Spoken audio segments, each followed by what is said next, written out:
500 रुपए और 1000 रुपए के करेंसी नोट लीगल टेंडर नहीं रहेंगे।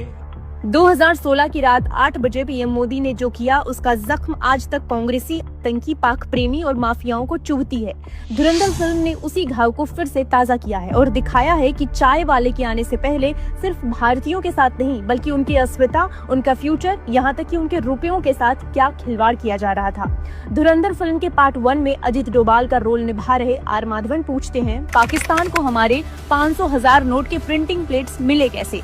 इसका जवाब हम आपको बताते हैं। ये कहानी शुरू होती है 2006 से। भारत सरकार security printing and meeting corporation of India limited नाम से एक कंपनी बनाती है जिसका काम देश की करेंसी को छापने का होता है और इसके मुखिया बनते हैं अरविंद मायाराम। आरोप है कि अरविंद मायाराम नियमों को ताक पर रखकर इस कंपनी के सभी फैसले मनमाने तरीके से लिए। मायाराम ने ब्रिटिश कंपनी डेलारू को नोट छापने के लिए जरूरी कागज, धातुई धागा, इंटाग्रिलियो स्याही आदि की आपूर्ति का ठेका दिया। 2010 के आसपास इस कंपनी की पोल तब खुलती है जब चिदम्बरम और मायाराम दोनों की वित्त मंत्रालय से छुट्टी हो जाती है।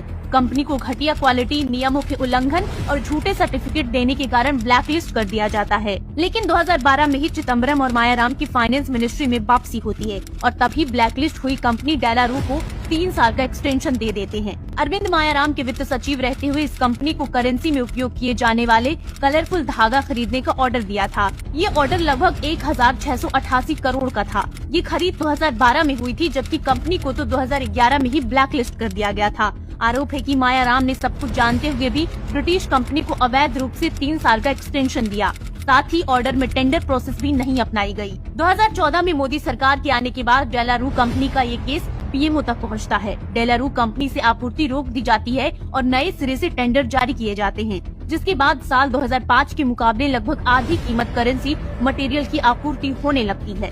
सरकार इसकी जांच सीवीसी को सौंपती है। पड़ताल के बाद सीवीसी इस पूरे मामले को सीबीआई को हैंडओवर करती है। कथित करेंसी घोटाला देश की सुरक्षा से जुड़ा केस है क्योंकि जिस कंपनी से डील होती है उससे पहले शर्त होती है कि वो दुश्मन देश का वैसा मटेरियल सप्लाई नहीं करेगा जो भारत में सप्लाई होगा। लेकिन कांग्रेस की करीबी मायाराम ने जिस कंपनी को एक्सटेंशन दिया उसी कंपनी पर आरोप लगे हैं कि वो पाकिस्तानी करेंसी छापने और उसको भी वही मटेरियल उपलब्ध करवा रही थी। लेकिन जैसे ही मोदी जी ने फर्जी करेंसी पर रोक लगाने के लिए नोटबंदी की कि वो माफियाओं की कमर टूट गई, उनकी फंडिंग धराशायी हो गई।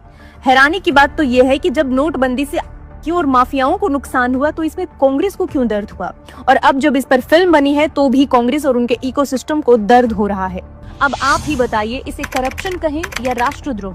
तभी तो सब एक सुर में एक ही बात कहते हैं, जब से ये चाय वाला आया है तब से हमारा जीना मुश्किल हो गया है।